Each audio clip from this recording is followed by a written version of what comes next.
আমি দুটি সিনেমার কাজ শুরু করতে যাচ্ছি, একটি সামনের রোজার ঈদের জন্য, একটি ডিরেক্টর সাইফ চন্দন। শাকিব খানকে পরিচালিত করার মতো ডিরেক্টর কি আসলে সাইফ চন্দনের আছে কিনা সেটা একটা বড় গুরুত্বপূর্ণ কোশ্চেন। ফেরারি ফরাদের মতো লোকজন একজন সুপারস্টারের সিনেমা লেখার যোগ্যতা আছে কি নাই। অনেকেই বলে থাকেন প্রযোজক দুই টাইপের, একজন প্রযোজক আর একজন হচ্ছে টেকনিক্যাল প্রডিউসার, এবং আরশাদ আদনান হচ্ছে একজন টেকনিক্যাল প্রডিউসার। আপনি থাকলে ভালো সিনেমা হবে, আর কিছু হোক বা না হোক। আজাইরা পেচাল ঠিক তখন বন্ধ হলো যখন নাগরিক টিভিতে আরশাদ আদনান ইন্টারভিউতে দিল। ইন্টারভিউতে তেমন খুব বেশি ইনফরমেশন ছিল না, তবে একটা জায়গায় সবাই থমকে গেছে, আটকে গেছে।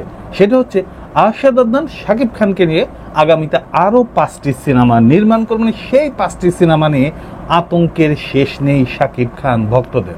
5টা ছবি নিয়ে যখন কথা হচ্ছে ঠিক তখন সবার মনে প্রশ্ন জাগছে, তুফানে রায়হান রাফি, রাজকুমারে হিমেল আশরাফ, এই দুইজনের পর তাহলে কে হচ্ছে? যথারীতি এখানে আসছে সাইফ চন্দন। সাইফ চন্দন যে ছবিটি করছে সেই ছবিটির নাম হচ্ছে সাহেব, এবং আরেকটি ছবি যেটার নাম সম্ভবত চেঞ্জ হতে পারে এবং যেটার নাম অনেকে বলছেন মায়া। মায়া সিনেমাটা নিয়ে বা সাহেব সিনেমাটা নিয়ে আসলে আজকের আলোচনা। সাহেব আলোচনা, তবে তার চেয়েও বেশি আলোচনা এই দুইটা ছবির চিত্রনাট্য কে করেছেন। আবারও কি সেই ভদ্রলোক? শিশু সুখী মুয়াতে, সুই সুখী খোঁচাতে, ব্যথা সুখী মলমে, কি মনে পড়ছে? চিনছি। একে মানুষ এমন ভাবে চিনছে, সে যদি স্বর্গে যায় অথবা নরকে যায়, শাকিব খানের ভক্তরা তাদেরকে ঠিকই চিনা ফেলবে যে এই সেই মাল।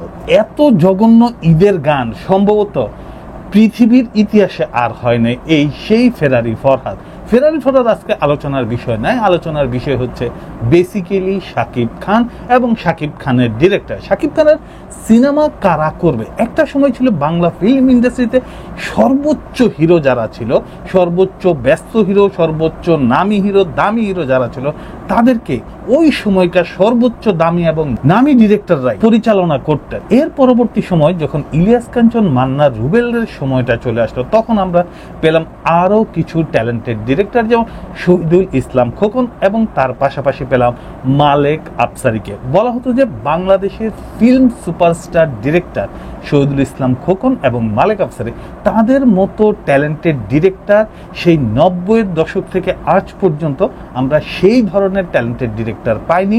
বিশেষ করে আমাদের সুপারস্টার বা এই সময় সুপারস্টারকে ব্যবহার করার মতো। এই কথাগুলি নিয়েই শাকিব খানের ঈদের সিনেমায় যখন ঈদের গানটি রিলিজ হলো, সেই সময় আমি একটি ভিডিও করেছিলাম। সেখানে অনেকেই নানাভাবে গালাগাল করেছেন এবং অনেককে আমি ব্লকও করেছি, অনেককে আমি আনফ্রেন্ড আনফলো করেছি। কিন্তু তাদের মধ্যে থেকে কিছু কিছু ফ্রেন্ডস আমি পেয়েছি যারা আমার কথার সাথে সাই দিয়েছিল এবং তারা বলেছে, ভাইয়া এই ধরনের ভিডিও আরো বেশি হওয়া দরকার। আসলে ভক্ত দুই প্রকার, একটা হচ্ছে শিক্ষিত আর একটা হচ্ছে অশিক্ষিত। তো আমার অশিক্ষিতগুলি দরকার নাই, আমার শিক্ষিতগুলি হইলেই চলবে। যারা বোঝে, যারা বোঝায়, যারা বুঝতে পারে। আসেন এবার মূল ঘটনায় আসি। বাংলাদেশের প্রেক্ষাপটে এই মুহূর্তে আপনি যদি কোনো প্রযোজনা করতে চান, তাহলে আপনার কাছে একটা মাত্র অপশন আছে, সেই অপশনের নাম শাকিব খান। এই শাকিব খানকে যখন চলচ্চিত্রে কেউ কোনো সিনেমায় কাস্ট করবে, তখন সবার নজর থাকে সেই চলচ্চিত্রটির উপর, এবং শাকিব খানকে ঘিরে সেই চলচ্চিত্রটা নিয়ে বাংলাদেশে অন্তত 500 ইউটিউব চ্যানেল আছে এ গ্রেডের, যারা শাকিব খানের সেই নিউজ করে এবং শাকিব খানের খুঁটিনাটি বিষয় নিয়ে নিউজ করে, এবং তারা অন্তত মাসে 50,000 টাকার বেশি আর্ন করে। মজার বিষয় হচ্ছে যে শাকিব খান বর্তমানে বাংলাদেশের এমন একজন স্টার, এমন একজন সুপারস্টার, এমন একজন মেগাস্টার, যার fan base huge fan base. এবং বোম্বের সাথে যদি আমরা তুলনা করি, শাহরুখ খানের যে ফ্যান বেজ, সালমান খানের যে ফ্যান বেজ, বাংলাদেশের শাকিব খানের ফ্যান বেজ বা ক্রেজ অনেকটা সেই রকম। মান্না গণমানুষের অভিনেতা ছিলেন, নায়ক ছিলেন, বাট মান্নার সময় আসলে ফেসবুক বা সোশ্যাল মিডিয়াটা এত অ্যাক্টিভ ছিল না। আসেন এবার কাজের কথায় চলে আসি। শাকিব খানকে নিয়ে যেই চলচ্চিত্রগুলি নির্মাণ হবে, সেই চলচ্চিত্রগুলিতে শাকিব খানকে পরিচালিত করার মতো ডিরেক্টর কি আসলে সাইফ চন্দনের আছে কিনা সেটা একটা বড় গুরুত্বপূর্ণ কোশ্চেন। এইবারই আমরা যেটা দেখেছি যে হিমেল আশরাফ যখন শাকিব খানকে ডিরেকশন দিচ্ছিল, হিমেল আশরাফ শুধু এই ছবিটাতে আমরা হিট ফ্লপের কথায় যাব না, আমরা বলবো যে ছবিটাকে বাম্পার হিট করার জন্য শুধুমাত্র অভিজ্ঞতার কম ছিল।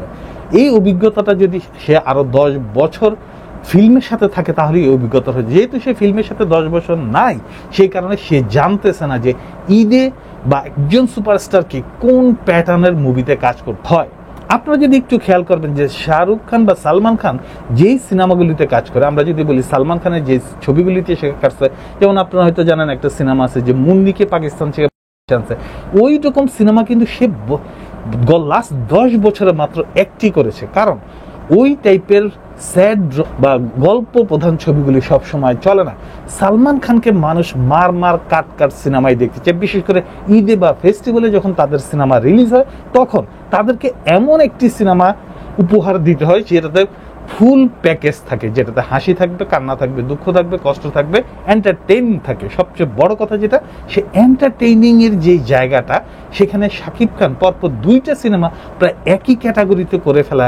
শাকিব খানকে নিয়ে দর্শকের যে প্রত্যাশাটা ছিল, সেই প্রত্যাশা পূরণে হিমেল আশরাফ ব্যর্থ হয়নি শাকিব খান। কারণ এই ছবিতে শাকিব খান এমন একটা অভিনয় করেছে যে অভিনয় মন্ত্রমুগ্ধের মতো মানুষ তাকিয়েছিল, এবং শাকিব খানের হেইটার যারা আছে তারাও পর্যন্ত বলেছে যে শাকিব খান একজন ট্রিমেন্ডাস অভিনেতা এবং তার মতো গুণী অভিনেতাকে ইউজ করার মতো চিত্রনাট্য বা পরিচালক আমাদের এই মুহূর্তে নেই। সাইফ চন্দন যখন সাহেব সিনেমাতে শাকিব খানকে নিয়ে কাজ করবে, সেই সিনেমার ভাগ্য প্রিয়তমা অথবা রাজকুমারের চেয়েও ভয়াবহ খারাপ হওয়ার সম্ভাবনা অনেক বেশি। কারণ সাইফ চন্দনের সেই অ্যাবিলিটি নাই শাকিব খানের মতো সুপারস্টারকে অ্যারেঞ্জ করা। যেমন একজন রাখালের অ্যাবিলিটি নাই বাঘকে কন্ট্রোল করা, তেমনি সাইফ চন্দনেরও নাই। আর সাইফ চন্দনের সাথে সবচেয়ে যোগসূত্র আছে সেই ফেরারি ফরহাদ।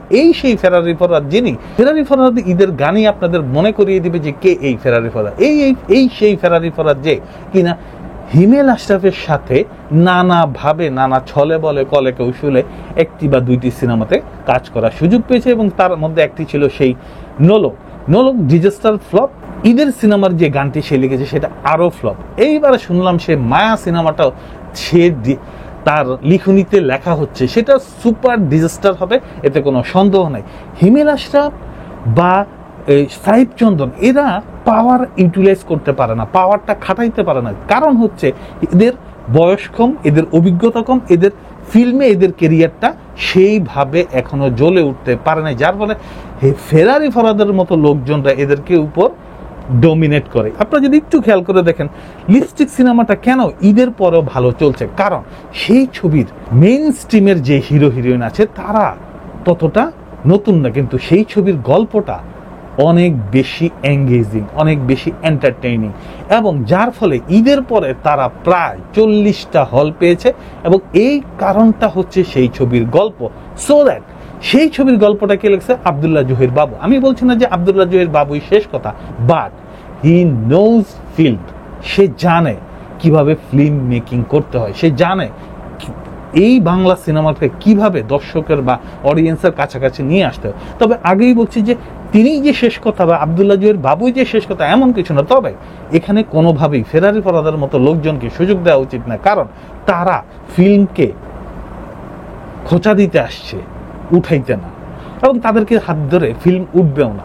এবং শাকিব খানের মতো সুপারস্টারকে ইউজ করার মতো তাদের সেই মেধা নাই, শুধুমাত্র ফেসবুকে পোস্ট করা ছাড়া। তার কিছু নাটক এবং ভিডিও আপনারা ইউটিউবে পেয়ে যাবেন, দেখে কমেন্টস করে জানিয়ে দিন ফেরারি ফরহাদের মতো লোকজন একজন সুপারস্টারের সিনেমা লেখার যোগ্যতা আছে কি নাই।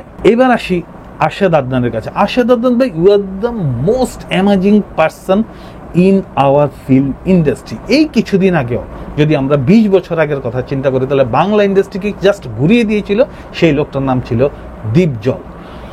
তারও 10 বছর আগেও তিনিও বাংলা ইন্ডাস্ট্রিকে ডুবিয়ে দিয়েছিল, তার নামও দীপজল। তিনি আসার পর গালাগালি মারামারি করে একটা অস্থির অবস্থা তৈরি হয়েছিল। সেই অবস্থা থেকে তিনি নিজেই উত্তরণ করেছিলেন দাদি, চাচু, চাচিমা, কোটি টাকার কাবিন নামক এরকম অসংখ্য সিনেমা নিয়ে। বিশেষ করে তার অভিনীত প্রায় 12 থেকে 14টা ছবি ছিল অসাধারণ, এবং ফিল্ম ইন্ডাস্ট্রিকে ঘুরিয়ে দিয়েছিল। অনেক বছর পর মান্না মারা যাওয়ার পর যা এসেছিল, যা এসে কিন্তু কিছুটা হলো চেঞ্জ করছে, ডিজিটালাইজ করছে, আরো কিছু কাজ করেছে।